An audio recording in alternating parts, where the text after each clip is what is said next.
मागच्या 2 दिवसात तामिळनाडूतल्या 9 पोलिसांचं हे प्रचंड गाजत आहे.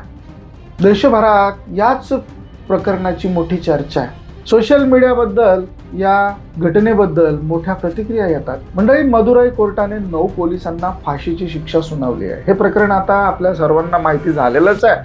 तामिळनाडूतील थोटुकुडी या जिल्ह्यातला जयराज आणि त्यांचा मुलगा वॅनिस यांची कस्टडियल डेथ, म्हणजे पोलिसांच्या ताब्यात असताना कस्टडी म्हणता येत नाही, कारण कस्टडी ही कोर्ट देत असते. पोलिसांच्या ताब्यात असताना त्यांना झालेली मारहाण, लॉकअपमध्ये त्यांचा झालेला अमानुष छळ आणि या छळानंतर त्यांचा झालेला मृत्यू, या गोष्टीमुळे या 9 पोलिसांवरती आरोपपत्र दाखल करण्यात आलं. मदुराई कोर्टाने त्यांना फाशीची शिक्षा सुनावली आहे. हे प्रकरण आपल्याला आता माहिती झालं आहे. मंडळी, देशभरातून न्यायालयांना, न्यायाधीशांना आणि न्याय व्यवस्थेचं अभिनंदन केलं जातं, त्यांचे आभार मानले जातात. पण या प्रकरणात एक महत्त्वाचा दुवा आहे, अतिशय महत्त्वाचा दुवा आहे, आणि तोच दुवा आज आम्ही तुमच्या समोर घेऊन आलो आहे. तो दुवा आहे कॉन्स्टेबल, एक महिला कॉन्स्टेबल, जिने अत्यंत धाडसाने या प्रकरणातील आपली भूमिका चोखपणे बजावलेली आहे. आणि त्यामुळेच हे प्रकरण आता उघड झालं. न्यायव्यवस्थेला सुद्धा यातले बारकावे कळालेले आहेत आणि मग त्या 9 पोलिसांना फाशीची शिक्षा ही सुनावण्यात आलेली आहे. कोण आहे ती महिला कॉन्स्टेबल? तिने असं काय उघड केलंय ज्यामुळे या प्रकरणात इतका टोकाचा निकाल लागलाय? पाहूयात आजच्या व्हिडिओमधनं. तत्पूर्वी आपल्या चॅनलवर तुम्ही नवीन असाल तर मंडळी सबस्क्राईब नक्की करा. तर मंडळी, थोटुकुडी जिल्ह्यातल्या 9 पोलिसांचं प्रकरण आपल्या सगळ्यांनाच आता माहिती झालेलं आहे. कोविड काळा म्हणजे जून 2022 मध्ये थोटुकुडी जिल्ह्यातल्या एका छोट्याशा बाजारपेठेत मोबाईल रिपेअरिंगचं दुकान असलेला जयराज आणि त्यांचा मुलगा यांना अतिशय किरकोळ वादातून पोलिसांनी उचलून पोलीस ठाण्यात नेलं. विषय होता कोविडच्या गाईडलाईन्सनुसार दुकान बंद करण्यास 10 ते 15 मिनिटं उशीर केला म्हणून. मग त्यांना पोलीस ठाण्यात घेऊन गेले, लॉकअपमध्ये टाकण्यात आलं, अमानुष मारहाण करण्यात आली आणि त्यानंतर दोघांचा मृत्यू झाला. सीबीआय तपासात हे सगळं सत्य समोर आलं की त्यांनी उशिरा दुकान बंद केलंच नव्हतं, त्यांनी वेळेवरच दुकान बंद केलं होतं. पण प्रश्न येतो तो फक्त पोलिसांच्या इगोचा, त्यांच्यामध्ये असलेली जी आकड आहे त्या आकडेचा.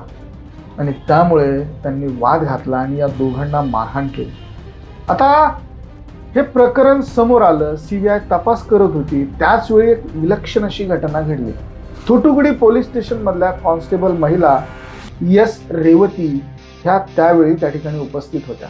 यस रेवतीने घडलेला प्रकार डोळ्यांनी पाहिला देखील होता. तिच्या समोरच ही सगळी अमानुष अशी मारहाण झालेली होती. त्यामुळे यस रेवतीने या प्रकरणात मोठी भूमिका बजावली. जेव्हा ज्युडिशियल मॅजिस्ट्रेट या प्रकरणाच्या तपासासाठी आले, त्यांचं नाव वरदा दासन जेव्हा या प्रकरणाच्या तपासासाठी आले, तेव्हा रेवतीने अतिशय धाडसाने ज्युडिशियल मॅजिस्ट्रेटला सांगितलं की सर, मी तुम्हाला सर्व माहिती देते, मी तुम्हाला सर्व माहिती देऊ इच्छिते, कारण हे सगळं काही माझ्या डोळ्यांच्या समोर घडलेलं आहे. पण मला 2 मुलं आहेत, माझ्या 2 मुलांच्या, माझ्या परिवाराच्या सुरक्षेची आणि माझ्या नोकरीची हमी मला तुमच्याकडनं पाहिजे. त्यावेळेस तशी हमी तुला देण्यात आली. अर्थातच नोकरी आहे, घर चालवायचं आहे, 2 मुलं आहेत, त्यांच्या सुरक्षेचा देखील प्रश्न आहे. आता सुरक्षेचा प्रश्न का बरं निर्माण होतो? तर हे जे काही 9 आरोपी आहेत हे सर्व पोलीस आहेत. ते सर्वच्या सर्व रेवतीपेक्षा सिनियर आहेत, अतिशय सिनियर, पॉवरफुल अशी त्यांची ओळख आहे. आणि निश्चितच रेवतीला ह्या सगळ्या गोष्टी माहिती होत्या. त्यामुळे स्वतःच्या आणि परिवाराच्या सुरक्षेला अत्यंत मोठी जबाबदारी ही त्यांनी पार पाडली पाहिजे. ज्युडिशियल मॅजिस्ट्रेटनी सर्व तपास यंत्रणा आणि सुरक्षेची हमी तिला दिली, आश्वासित केलं की तुमची नोकरी आणि तुमची सुरक्षा यामध्ये कुठेही कमतरता होणार नाही. मग रेवतीने स्टेटमेंट देण्यासाठी तर तयार झाला. यस रेवती ही साक्षीदार बनली आणि तिने या 9 पोलिसांनी त्या दोघांसोबत काय काय केलं हे वेळेप्रमाणे सांगितलं. काटेकोरपणे, अतिशय बारकाईने रेवतीने आपलं स्टेटमेंट नोंद केलं. साधारणपणे 8:50 19 जून 2020 रोजी 8:50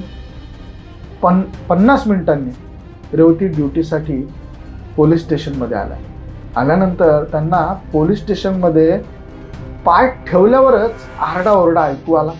कोणीतरी खूप जोरात ओरडतंय, कोणीतरी रडतंय, कोणीतरी माफी मागतंय, कोणीतरी दया मागतंय. हे असं सगळं प्रकरण तिच्या कानावर पडलं. तिने दुसरा आवाज ऐकला होता तो पोलिसांचा. ते त्यांना शिव्या देत होते, मारत होते, ओरडत होते. त्यांच्यावरचे सगळे होणारे अन्याय बघून तिने प्राथमिक चौकशी केली की बाबा काय चाललंय. तिला कळालं होतं की कोणाला तरी उचललंय आणि पोलीस स्टेशनमध्ये आणलेलं आहे. आणि हे सगळं बघत असताना तिने हळूच डोकावलं तर हे दोघे बापले अक्षरशः रक्ताने माखलेले तिला दिसले. भयंकर रक्तस्राव होत होता. ते दोघे माफी मागत होते तरी त्यांनी सुरुवातीला दुर्लक्ष केलं. त्यानंतर ती आपल्या जागेवर बसली. मारहाण करणारे पोलीस मध्ये मध्ये थांबत होते, म्हणजे अर्धा पाऊण तास ते मारायचे आणि थांबायचे. आणि सर्वच्या सर्व पोलीस येऊन गटागटात दारू प्यायचे. पोलीस स्टेशनमध्ये दारू पीत बसलेले होते. दारूच्या नशेत ते बेधुंद झाले होते. मग दारू पिणे झालं की परत जायचे आणि या दोघांना पट बदलून काढायचे. रात्रभर हे दारू पीत मारहाण करत होते असं स्टेटमेंट तिनं दिलं. काही वेळानंतर त्या पोलिसांनी या दोघांचेही कपडे काढले. कपडे काढून त्यांच्या गुप्तांगावर सुद्धा मारहाण केली. इतकी मारहाण केली की त्यांच्या गुप्तांगातून रक्त यायला लागला. हा सर्व प्रकार सांगू शकत नाही असा हा सगळा प्रकार. मित्रांनो, प्रसार माध्यमांमध्ये किती अमानुषता या दोघांसोबत झाली हे आम्ही आता सांगू शकत नाही. आम्ही अतिशय थोडक्यात तुम्हाला हा सगळा प्रकार सांगतो. इतकी मारहाण केल्यानंतर ते दोघे जवळपास बेशुद्ध पडले होते. त्याच ठिकाणी त्यांचे कपडे रक्ताने माखलेले असलेले कपडे जमिनीवरती, फरशीवरती सगळं रक्त सांडलेलं होतं. इतका सगळा घाणेरडा हा प्रकार दोघांच्या सोबत झाला. कारण फक्त एवढंच होतं की दुकान उशिरा बंद केलं. तो काय इतकं नियमांचं उल्लंघन आहे. जेव्हा नियमांचं उल्लंघन होत होतं तेव्हा तिथे इतक्या टोकाच्या शिक्षा या निश्चितच दिल्या जाऊ शकत नाही. नो पार्किंग मध्ये गाडी लावली, नियमांचं उल्लंघन झालं, दंड वसूल केला जातो. अशा अमानुष शिक्षा या दोघांना कुठल्याही मुलाहिजा न ठेवता देण्यात आली. कोविडमध्ये घडलेली ही घटना, या घटनेमुळे पोलिसांचा दुखावलेला इगो, त्यातनं झालेला ह्या सगळ्या गोष्टींचा हा सगळा रिपोर्ट सध्या सुरू आला आहे. ज्युडिशियल मॅजिस्ट्रेट यांना हे सगळं प्रकरण देण्यात आलं. नंतर सीबीआयने तपास पूर्ण केला. सीबीआयनं असं म्हटलं की या दोघांनी दुकान बंद करण्यात कुठल्याही उशीर केलेला नव्हता. तर या नवही पोलीस अधिकाऱ्यांची एवढी दहशत होती की ज्यावेळी रेवती ज्युडिशियल मॅजिस्ट्रेटला आपलं स्टेटमेंट देत होती तेव्हा या 9 पोलिसांचे इतर पोलीस मित्र, त्यांचे लागे बांधे असलेले मित्र हे पोलीस स्टेशनच्या अवतीभोवती गराडा घालून उभे राहायचं. इन्व्हेस्टिगेशनमध्ये अडथळा आणण्याचा प्रयत्न करायचा. रेवतीला भीती दाखवण्याचा देखील प्रयत्न करत होते. हे सगळं चालू होतं. पण रेवतीने अतिशय निर्भीडपणे आपलं स्टेटमेंट दिला. त्यामुळे बाप लेकांना न्याय मिळवून देण्यासाठी अत्यंत महत्वाची भूमिका ह्या रेवतीने बजावली. तिचं देखील क्रॉस चेकिंग करण्यात आलं. ती स्टेटमेंट देतीये म्हटल्यानंतर त्यावेळी ती खरेच तिथे होती का, ती त्या दिवशी ड्युटीवर होती का, यासाठी हे सगळं क्रॉस चेकिंग झालं. यासाठी पोलीस ठाण्याचे त्या दिवशीचे CCTV फुटेज देखील तपासण्यात आलं आणि त्यातून हे सिद्ध झालं की रेवती त्या ठिकाणी होती. हे 9 पोलीस ऑफिसर जे गुन्हेगार आहेत ते सुद्धा पोलीस स्टेशनमध्ये त्यावेळेला घटना घडली त्यावेळेस हजर होते. तपासाच्या बाबतीत ही गोष्ट अत्यंत महत्त्वाची असते की ज्या ठिकाणी गुन्हा घडला त्या ठिकाणी साक्षीदार आणि आरोपी हे उपस्थित आहेत का किंवा नाही हे CCTV किंवा इतर गोष्टींमधनं सिद्ध करावं लागतं. आणि ते सिद्ध झालं होतं की रेवती ही खरं बोलतीये.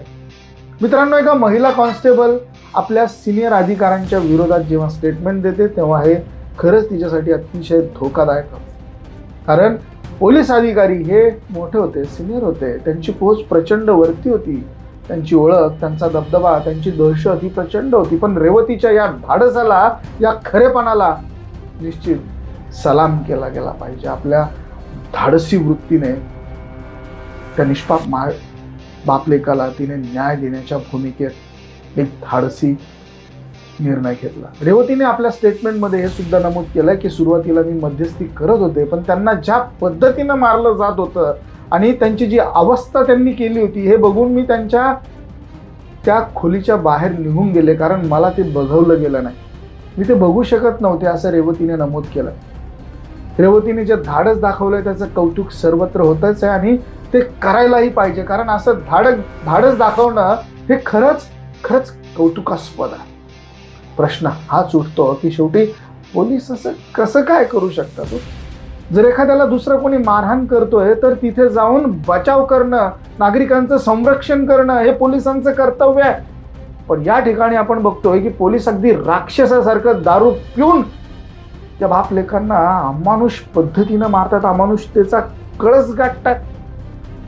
प्रचंड घाणेरडी अशी ही घटना ज्या वेळेस मॅजिस्ट्रेट आणि न्यायाधीशांच्या लक्षात आली मंडळी, त्यावेळेस हा अतिशय गाजतोय असा निकाल हा देण्यात आला. 9 जणांना फाशीचा निकाल देण्यात आला आणि रेवतीच्या स्टेटमेंटनुसार हा निकाल अतिशय योग्य असल्याचा सगळीकडनं सुरू म्हणतोय.